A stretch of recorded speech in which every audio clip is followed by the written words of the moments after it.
In Chapter 6, our experts by experience will be sharing their experiences on how you can help prepare a young person to be more accepting of health investigations and interventions. Finally, we're going to wrap up with some top tips on how you can help prepare your young person for adulthood. Hilary, can you share some of your top tips on what people can do practically to help prepare their young person for adulthood? Yeah, I think the main thing is to always have in mind that when the person you support reaches 16, they are, by law, going to be responsible for their own health. And even if you've got lasting power of attorney, there's still some elements that they are responsible for their health. So it's about doing everything you can to enable them to have capacity to accept. Sorry, it's not so much capacity to understand, it's more about accepting of procedures will enable them to have less chance of delayed diagnostics in adulthood. So, to explain that better, if somebody does not have capacity to understand a medical procedure, then a best interest decision has to be made. In making that decision, we have to worry about what we're going to have to do to achieve it. To put that in real terms, if somebody needs a blood test and they're going to run round the room and refuse to have it, then a best interest decision needs to be made. Now, if it's only a precautionary blood test, the best interest is going to weigh up whether it's worth doing a precautionary blood test versus the risk of them damaging themselves with a needle by running around the room and not being compliant. And in that situation, the medical may deem that it's actually too high a risk to take the bloods. So they miss out on a blood test, which could be a critical one. So if you think of everything as being that balance, all the skills you can give them to be able to accept treatment means that if they don't have capacity to refuse something, if they're compliant, the best interest will be far easier to make, because if they're going to accept it and they're not going to put themselves at risk by having the procedure, then they're going to be more likely to get further down the path with it. So that's what our key focus is. It's about that. So what can you do? Play. Think about play, games that will neutralise the fears. So if you can buy a stethoscope and a blood pressure cuff and you cut their toenails every week and make games out of everything, then when they reach adulthood, it won't be what's happening to me when someone puts a blood pressure cuff on. That'll be, that's a game, that's a familiar activity. So make it part of everyday life. Looking in someone's ears, looking up their nose, feeling their throat, feeling their tummy, getting them to lie down. Just doing those as everyday activities will take some of that fear out when they reach adulthood if they are reluctant to those. It's about using reward systems as you do with any child. It's about making things like getting your toenails cut or your fingernails cut something that isn't right. It's that moment when mum and dad pin you down and it happens. Gradually evolve them across to that. It's about needlephobia. With our other, with my children, you start off hugging them when they're little, and then as they get older, you say, don't be silly, you're a big boy now, sit on the chair while the lady does your injection. And you gradually prepare them for an adulthood. Now, we can over-nurture someone with a learning disability and not take that next step. And suddenly you've got an 18-year-old who you still hug. Suddenly, under mental capacity, that's not allowed. So it's about thinking about what you can do to enable them to be more accepting of things so that those delayed diagnostics due to mental capacity don't happen. But Gavin's really good on this. So again, I think it'd be really handy if we go over to Gavin for a story, if that's okay. Great, let's bring Gavin back.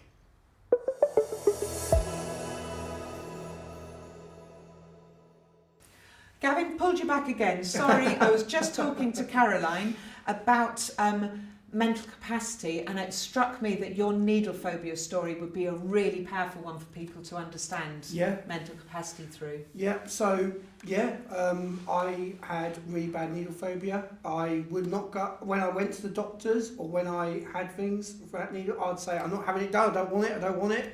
I'd walk out and they'd say, okay, Kevin, that's fine, you go home. you know, and I thought they were really kind. I thought they were being really, really kind to me and things. And then I went to one appointment where the nurse said she wanted to talk about needles with me, and I said, no, not going to happen. And she said, well, no, Gavin, you're not going to have it done today, but we must talk about it. And she got me to understand basically why it was really important to have an injection and a blood test. And it really changed my... So how did she explain it? So she basically said to me, like, you know, like, unlike me, well, if I ever want to look up anything, so I can look in a encyclopedia or I can Google it on my phone. You know, she can't do that with me. She needs to have a blood test to see what's going on in my body and see if my kidneys or my liver's working okay, see if there's any diseases or anything wrong with me by having a blood test, and it goes to a lab. So she explained that it's like a Google. Exactly. It's what like she Google. used, wasn't it? Yeah. She said it's like Googling what's wrong with Gavin's body, taking a blood test. And I'm sure you remember, because you know, when I first met you, you were, you know, you knew that I had this needlephobia, and I remember I came to you and said, I had a blood test the other day, and the lady went through it with me, but Hilary, I don't understand, you know, did they just want me to die? Yeah. That's exactly it. Yeah. It's like killing with kindness, isn't it? You know, if you keep saying, oh, it's all right, you don't have to have it done, and you came there going, all those times I needed blood tests, and they all just went, well, it doesn't matter. Yeah. I could have died of those things. Exactly. Yeah, so it's about that understanding. I think that really helps sort of get across about capacity and, you know, enabling someone to understand. We know, though, that there are difficult times on capacity, and sometimes no matter what someone's done, no matter how much they've tried to help them understand, no matter how much they've explained stuff, no matter how many games they've played with their teenager to try and get through, there are people who just are going to be incredibly reluctant.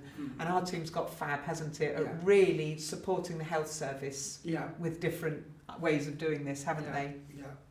So I want to sort of end our video with two of our stories. Yeah, go for it. So yeah, I'd hate someone to go away and think that, you know, if they haven't achieved ways of helping their, you know, person they support, that meant they wouldn't get health care. And the one that springs to mind is the guy who absolutely refused everything, and we ended up arranging for him having a general anaesthetic. Yes, and do you remember? Yes. Yeah, so they got the anaesthetist to go out to the home to give him the first level of anaesthetic. Then he was ambulanced in, and while he was there, they not only did his teeth, which was what he'd gone in for, they also cut his hair. Yeah, they looked and checked out his ears. They did his fingernails. And his toenails. And his toenails, and they did a full physical examination of him. They did. And they did a mole check on all of his moles on his body, all while he was asleep. Then they transported him home again, and he didn't come out of his full anaesthetic until he was back in his house. Can you imagine when he woke up? I'm a new man. I didn't even know it was happening.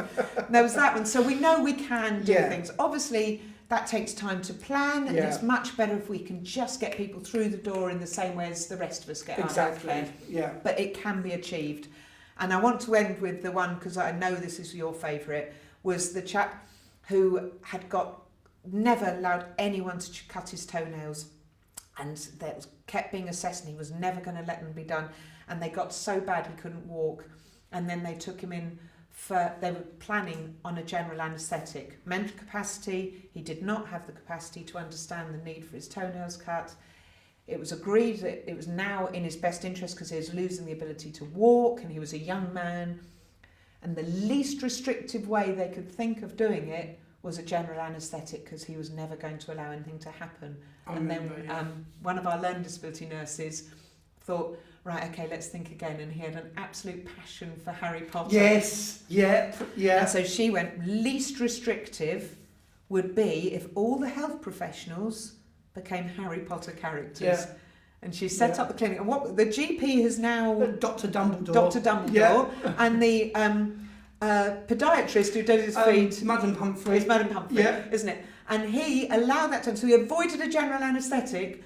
And we've said to health professionals, and we use it in our training now, don't we? Where I say, the bottom line is, it's it's a reasonable adjustment. Yeah. You may feel a complete fool, but if it takes putting on a wizard's hat and drawing a scar on your head to get someone the health treatment they need, that's what you do. Yeah. And that's what we now say Yeah. to GPs. Yeah. So to end on it, I think that's just a really positive message That to is. say to people that the health profession are so embracing of us working with them to overcome the barriers. Yeah. It's just about helping them work out how to do it. Just thinking outside the box, it just really helps. Absolutely. Yeah. I think thinking outside the box is the end note, and making Yeah. sure you share with the health professionals how to think outside the box. Totally agree.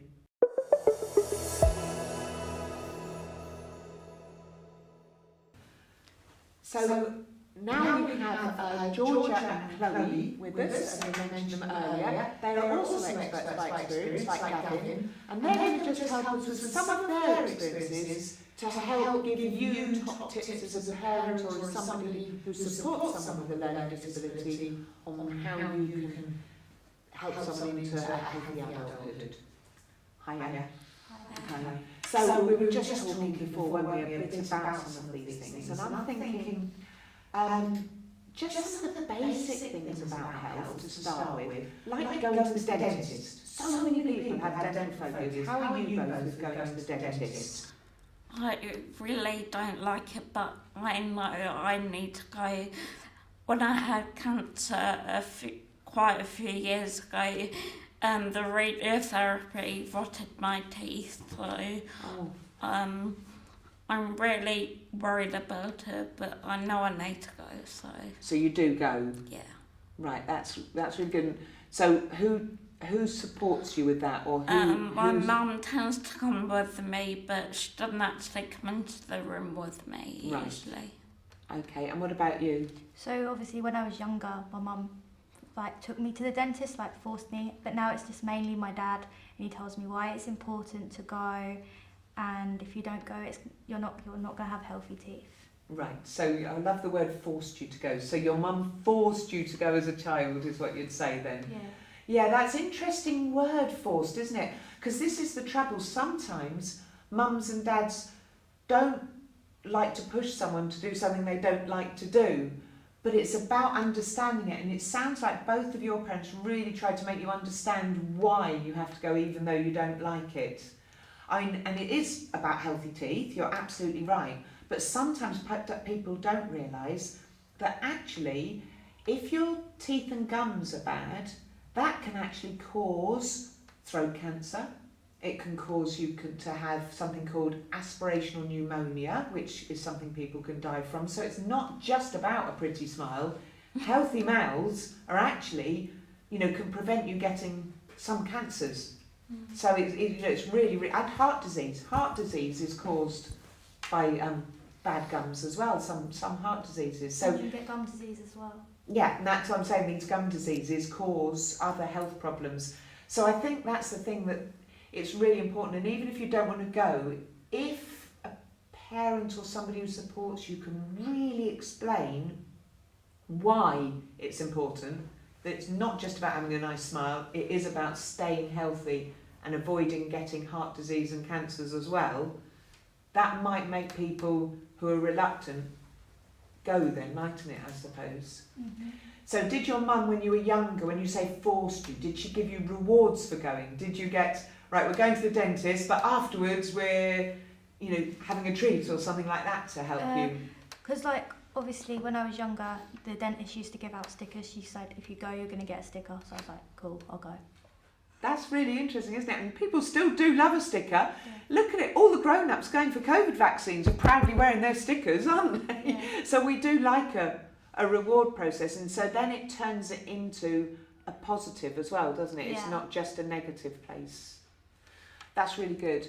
So that's teeth. What about basic things like cutting your toenails and cutting your fingernails? Because, that's really important to be able to do in adulthood. So where are you both with those sorts of things? So when I was younger, my mum used to do it, and I would never let anyone else do it, because I don't like feet in general anyway. So I only let my mum cut my toenails, but then I was like to myself, my mum's not going to be around forever, so I need to learn how to do it myself. So my mum taught me, and I do it myself ever since. Excellent. So your mum gave you that skill rather than just keep doing it for you. Yeah. That's really key. And I've just looked at your nails. They're beautiful. They're absolutely stunning. So who helps you with your toenails, fingernails, or is that something you can do? My mum does it all. Yeah. Does it all for you. And if your mum wasn't around, is it something you would accept someone else doing? Yeah, sure. That's great, because it's, again, sometimes mums don't realise that they've done it for you, and actually when you get to adulthood and move out, they don't realise that actually they are the only person that you would let do it. So it is really important to, we call it transferable skills, to help someone, either accept anyone doing it, or as your mum did, and teach you to do it yourself. So that's really important. And again, you can use rewards and, right, let's play a game. If you cut one toenail, that's 10 pence in the jar, and you can go to the cafe or something like that, we'll have a cuppa together, or you can turn it into reward games, so that as a child you start seeing having your toenails cut as a positive thing, not a, oh, it's a toenail day, because that's horrible, isn't it? We want people to get to adulthood and not see those things as bad days, but see them as okay days. So last one, the biggie that we know everyone struggles with, injections and blood tests. Now, you were saying about cancer, so you must have been through a lot of blood tests and... Yeah, I have to inject myself every day, and I kind of hate it and hate needles, but I know I need to do it, because I have really brittle bones, so it strengthens them. Right, so again, it's that same message about you knowing you need to, makes you overcome the fear or the hate, doesn't it? Yeah. And what about you? How are you with needles and blood tests? I don't like them, but I know they're important. So when I go, I just don't look. I just look away and just don't look at my arm. And is there good things that a nurse can do to help you relax at those times? She just tells me to breathe in and out and not to overthink it, and just focus on one thing. Oh, that's really helpful. So that is actually what we call a reasonable adjustment again, because what they should have at your surgery then is that written down, that that Chloe can relax, but only if we remind her to breathe, then look away, focus on one thing, and if they write that down, then if it's a different nurse the next time or a different doctor, they all know to use the same language and use the same thing, so it becomes a familiar activity for you. So that's really good. I have to actually watch them put it in and make sure they do it right. That's really interesting. So that shows that one person's way is completely different to another person's. So we can't say to people, oh, the golden rule is tell people to look away and focus on one thing, because what works for Chloe does not work for Georgia then, isn't it then? So yours is, no, I'm going to watch you. Don't you? I'm like you, I have to watch, I want to see You're exactly brave. what they're You're doing. so brave for watching. I could not do that, because I don't like blood. So if I see blood, I'll pass out. Right, so that is really important to have on your notes. Make sure she doesn't see blood. We've actually before, for somebody, made a cardboard box with Minions all over it, Minion wrapping paper, because he loved Minions, made a hole in it, and then every time he has a blood test, he now thinks about Minions when he has a blood test. He goes, oh, Minions, Minions, and it's lovely because he now loves a blood test, because it means he gets to look really closely at all the Minions on the wrapping paper and put his arm through a hole. It's fine, because he can't see it, he doesn't know what's going on. Whereas before, he'd never let that. I just look at a wall and I just think of something on the wall. So it's all different ways, isn't it? It's, as Gavin said before, Gavin talks about always thinking outside the box to find a way to do it. And yours is looking at the wall. Yours is, let me watch. I'm going to check up whether you're doing it right. And like I say, this other chap is, let me watch the Minions, and I don't even know what's going on the other side of the car of the Minion paper. That's really been helpful, ladies. Thanks ever so much. And that really helps parents get top tips on thinking while their child is still a teenager, and they can still persuade them, and they can still teach them, they can still get them to overcome their fears or their barriers. to doing it then so that when they're an adult, they can just accept what has to happen. And you guys are evidence of that, because you accept these things, even though you don't like them, because you know it's important for your health. Thanks very much.